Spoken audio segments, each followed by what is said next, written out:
The silent preparation. The Grand Conclave of the Galactic Alliance convened in the ancient chamber of Nexus Prime. Holographic representatives from 37 spacefaring civilizations shimmered in the dim blue light that bathed the room in an ethereal glow. High Commander Varric of the Taurian hegemony stood at the central podium, his four arms gesturing dramatically as he addressed the assembly. "For too long we have tolerated the insolence of the humans," Varric's voice boomed across the chamber. "Their refusal to share their quantum research violates Section 7 of the Galactic Concordat. Their isolation has gone on long enough." Murmurs of agreement rippled through the holographic delegates. Earth had withdrawn from active participation in galactic politics 15 years ago, citing internal restructuring as the reason. Trade continued, but at minimal levels. Human diplomats attended only mandatory alliance functions, revealing nothing about their homeworld's developments. "We have been patient," continued Admiral Girol of the Corvan Imperium, her translucent tentacles pulsing with indignation. "But patience has its limits. Our intelligence suggests they have achieved breakthroughs in in-space manipulation that could upset the balance of power." The central display activated, showing a simple message that had been transmitted to every member world of the Alliance just 3 standard days ago. It consisted of a single sentence: "You cannot stop what's coming." No elaboration, no context, just 7 words that somehow managed to sound more like a fact than a threat. "Typical human arrogance," scoffed Delegate Mokhtar of the Rikti Confederacy. "They think their little rock in an unremarkable spiral arm gives them special status."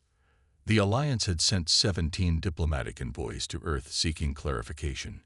None had returned with answers. Earth's orbital platforms had politely but firmly denied them entry, citing security protocols.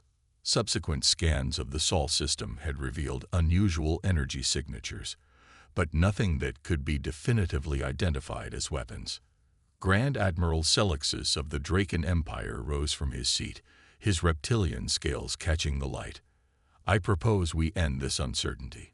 We send a fleet, not just emissaries, to demonstrate our resolve. The humans must be reminded of their place in the cosmic hierarchy." The vote was nearly unanimous. Only 3 species abstained: the enigmatic weavers who rarely participated in military actions, the Quarians who maintained ancient ties with Earth, and the reclusive Mithrae whose reasons were, as always, their own. Within 12 hours, the enforcement fleet was assembled. 267 warships from across the Alliance gathered at the Centauri Jump Gate, the closest major transit point to the Sol system. The fleet was an impressive display of unified power: dreadnoughts with graviton cannons capable of cracking moons, corvettes with sensor arrays that could detect a hand-sized object at a distance of 2 light-years, and carriers filled with fighter craft designed to overwhelm planetary defenses. Fleet Commander Torlak of the Draken Empire stood on the bridge of the flagship Inevitable Dominion, watching as the final ships took their positions. His second-in-command, Sub-Commander Rysick, approached with the latest intelligence report. "Commander, our advanced scouts report unusual readings from the Sol system. There appears to be minimal defensive positioning, but our sensors are experiencing anomalies." Torlak dismissed the concern with a flick of his tail. "Human countermeasures, nothing more. Their technology is advanced but not magical. They cannot hide an entire defense grid." "Yes, Commander, but these readings don't suggest active countermeasures. It's more like absence, areas where our scans simply return nothing." "Sensor malfunctions," Torlak replied confidently. "The humans are clever with their electronic warfare, but it will avail them nothing against our numbers." As the fleet prepared to make the final jump to Sol, a curious silence fell over the command deck. The usual chatter of officers reporting readiness was subdued, replaced by an inexplicable tension. Even Torlak felt it. A primal instinct warning of danger. He pushed the feeling aside. Such uncertainty was unbecoming of a fleet commander. "All ships, prepare for synchronized jump on my mark," he ordered. "Remember, we seek compliance, not obliteration. The humans are to be subdued. their technology assessed and appropriated according to Alliance protocols. The jump engine spooled up, tearing holes in the fabric of reality.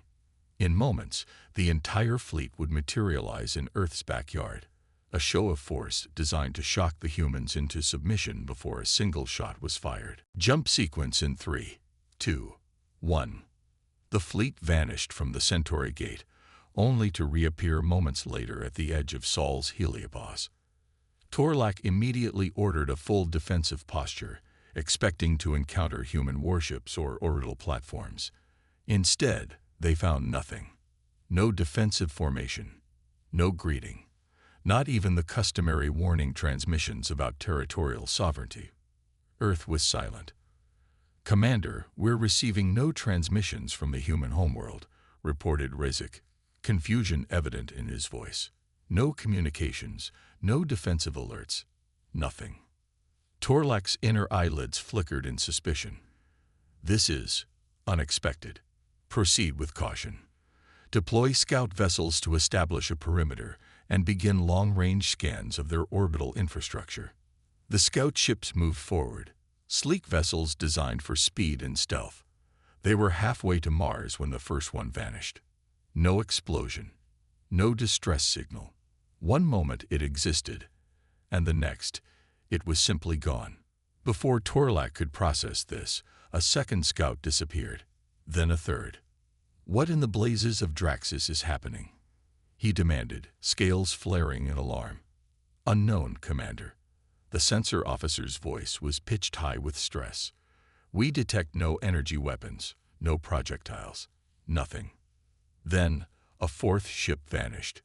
But this time, the fleet's sensors captured something, a momentary distortion in space, as if reality itself had folded around the vessel before it disappeared. An uncomfortable realization began to dawn on Torlak. The humans hadn't been building weapons or ships in their years of isolation. They'd been developing something far more fundamental. "Pull back the remaining scouts," he ordered. "All ships, charge weapons and raise." He never finished the sentence.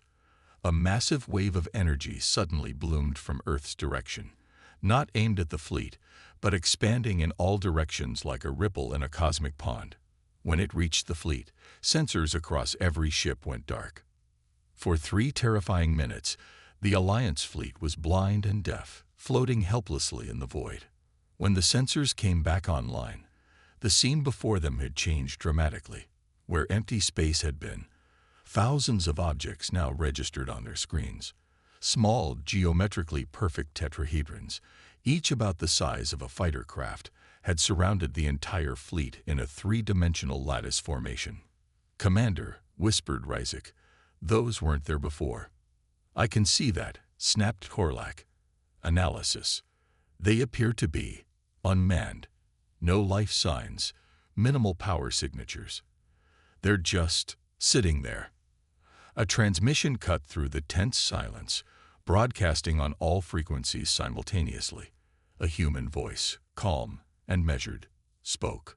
"This is Admiral Helena Chen of Earth Defense Command. You have entered restricted space with a military force in direct violation of our sovereignty. Your intentions are clear. Ours should be as well." The view screen flickered to life, showing a human female in a simple gray uniform.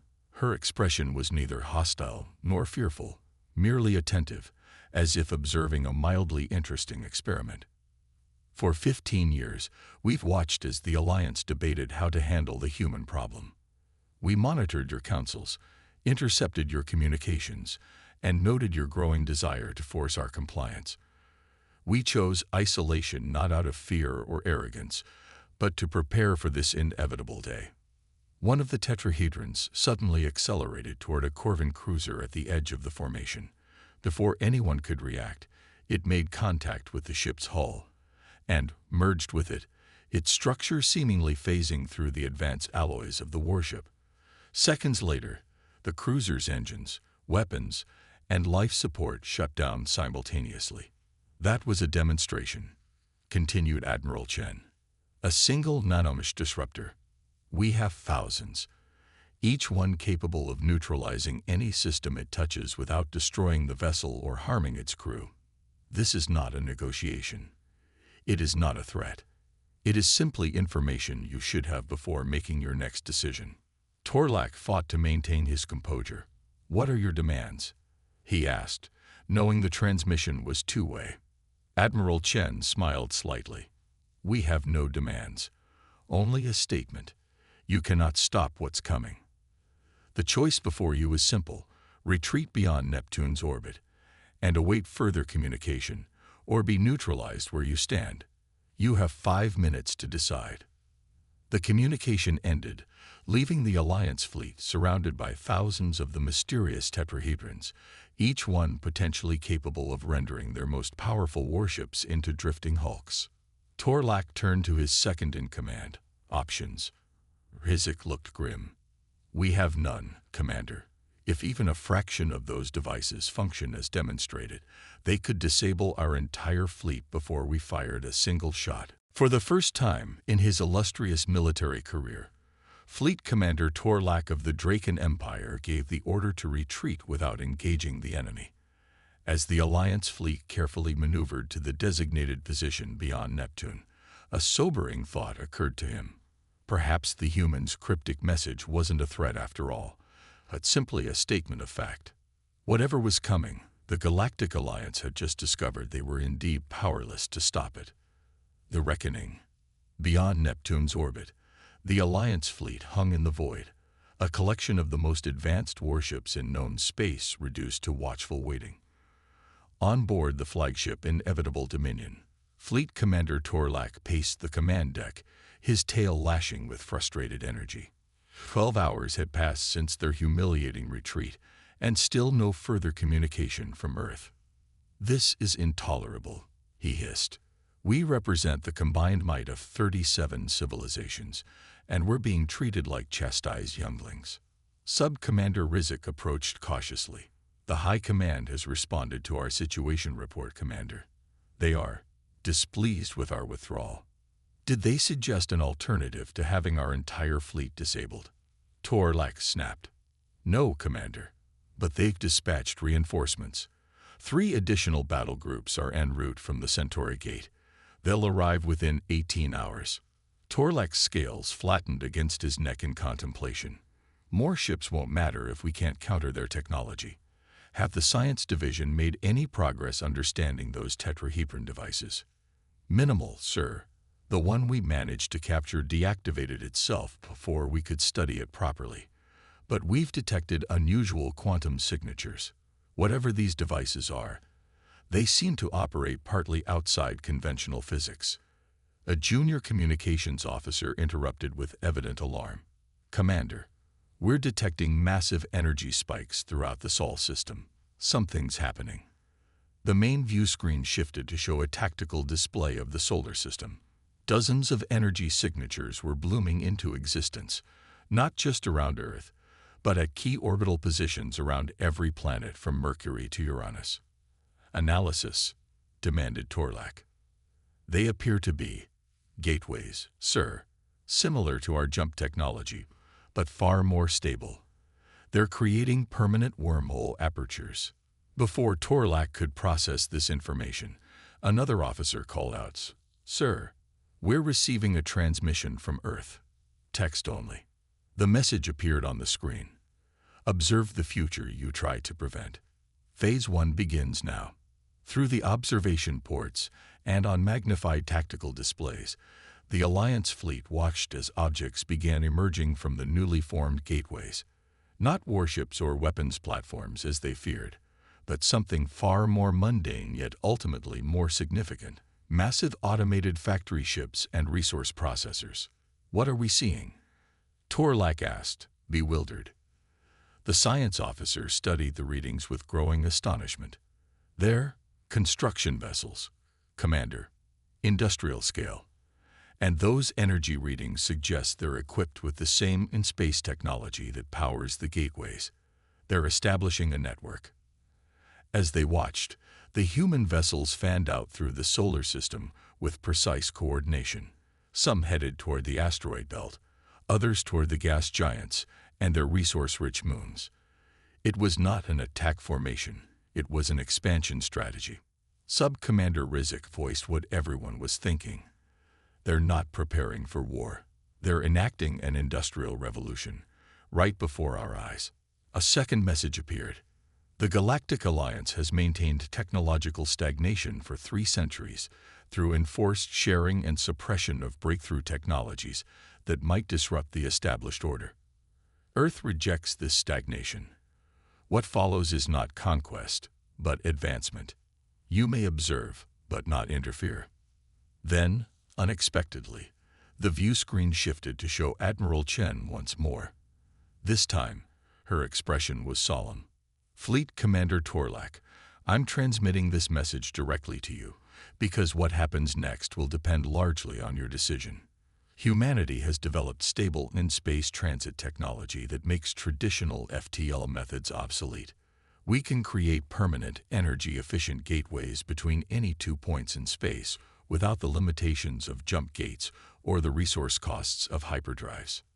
She paused, letting the implications sink in. This technology renders the Alliance's control of strategic jump points meaningless. It democratizes interstellar travel and commerce in ways your leadership fears. That's why they sent you. Not because we violated some sharing protocol, but because they recognized the threat to their power structure. Torlak found himself unable to dismiss her words. The Alliance Council had indeed been unusually forceful about the need to bring Earth to heel, beyond what a simple technology sharing violation would warrant. What we're establishing now is the first phase of a new network that will eventually extend beyond our solar system. We are not asking permission. We are not negotiating terms. We are moving forward, and you cannot stop it. But you can choose how to respond. Rizek leaned closer to Torlak. Sir, the reinforcements from High Command. They've changed course. They're heading directly for Earth at maximum speed, bypassing our position. They're planning to attack. Torlak's blood ran cold. Who authorized this? We haven't even. Admiral Chen continued as if she'd heard this exchange. Your reinforcements have just altered course on direct orders from the Draken Imperium. They believe a decisive strike, while we're focused on deployment, will succeed where your caution failed. They are mistaken. The view screen split to show a new image. 3 battle groups of Alliance warships accelerating toward the inner solar system. Suddenly, space seemed to ripple around them. When the distortion cleared, the ships were still there, but completely motionless, their engine signatures gone. We've just deployed a large-scale in-space dampening field, explained Chen. It selectively prevents certain energy patterns from functioning. In this case, your propulsion and weapons systems. The ships are undamaged. The crews are unharmed, but they are completely neutralized. Torlak stared in disbelief. With a gesture that seemed almost casual, the humans had just disabled the equivalent of half the Alliance's central fleet. Now, Commander Torlak, here is my proposition. You will transmit our technological specifications for in-space manipulation to the Alliance Council, along with our stated intention to deploy this network throughout galactic space, beginning with the unaligned frontier worlds. You will inform them that any attempt to interfere will be met with the same response your reinforcements just experienced. Chen's expression softened slightly. We do not seek conflict, Commander. Humanity remembers its own history too well to desire empire. What we seek is progress. Real progress, not the controlled, incremental advances the Alliance permits. The galaxy has been stagnant for too long, with the same powers controlling the same resources, while frontier worlds struggle with outdated technology. Torlak found his voice at last. And if I refuse to be your messenger, then we send the message ourselves, after demonstrating on your fleet what we demonstrated on your reinforcements. The choice is yours, but the outcome remains the same. You cannot stop what's coming.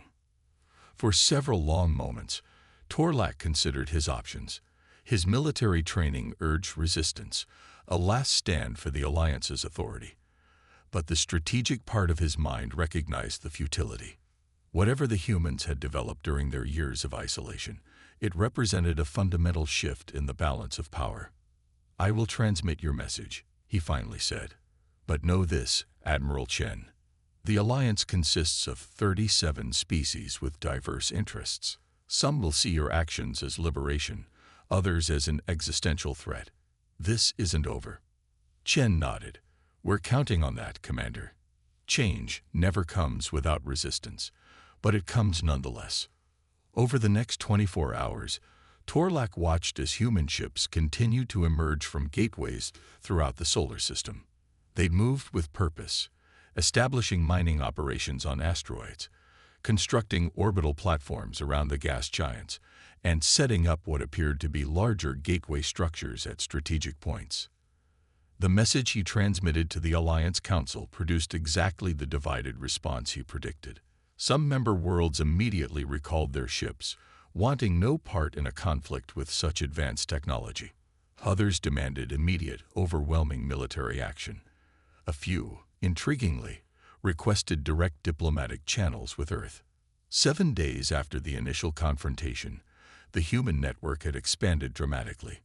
The first extrasolar gateways activated, connecting to points beyond Alliance-controlled space, primarily to independent frontier worlds that had long struggled under the economic dominance of the core systems. Reports began coming in from across the galaxy, human representatives emerging through newly established gateways on dozens of worlds, offering immediate access to the network without the crippling tariffs and regulations the Alliance imposed. For worlds that had always been at the mercy of whoever controlled the nearest jump gate, it was an offer too revolutionary to refuse. The Alliance Council convened an emergency session. The debate raged for days without resolution. Meanwhile, the human network grew, system by system, world by world. 3 weeks after what was now being called the Neptune confrontation, Torlak received new orders: return to Alliance space immediately. The diplomatic corps would handle Earth from now on. As the inevitable Dominion prepared to depart, a final transmission came through from Admiral Chen. Commander Torlak, I wanted to thank you personally for your restraint during our encounter.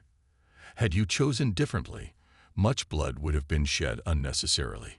You placed me in an impossible position, Admiral, he replied. I had no choice. There is always a choice between pride and wisdom. You chose wisely. Your alliance stands at a similar crossroads now. They can adapt to a galaxy where their monopoly on interstellar travel no longer exists, or they can resist change until they become irrelevant. Torlak considered this. Why did you really isolate yourselves for 15 years? Surely not just to develop this technology in secret. For the first time, Shen's composed demeanor faltered slightly. In our history, whenever a significant technological advantage was developed, it was inevitably used to subjugate others before it could spread. We removed ourselves from galactic politics because we needed time not just to perfect the technology, but to establish the ethical framework for its use, to ensure that when we finally deployed it, we did so not as conquerors, but as catalysts. And you believe your species is above the temptations of power?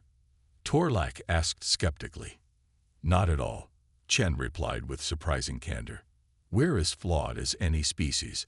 That's precisely why we designed the network to be impossible to centrally control once deployed. Not even Earth can shut it down now. The gateways are self-sustaining, and the technology will spread beyond anyone's ability to contain it. The playing field isn't just being leveled, Commander. It's being fundamentally transformed. As the Alliance fleet finally departed the Sol system, Torlak stood at the viewport, watching the increasingly busy network of human ships and stations recede into the distance. He thought about the humans' cryptic warning that had started it all. You cannot stop what's coming. They had been right. The galaxy as he knew it, carefully ordered, hierarchical, controlled, was ending. What would replace it remained to be seen. But one thing was certain: the age of the Alliance's unchallenged dominance was over.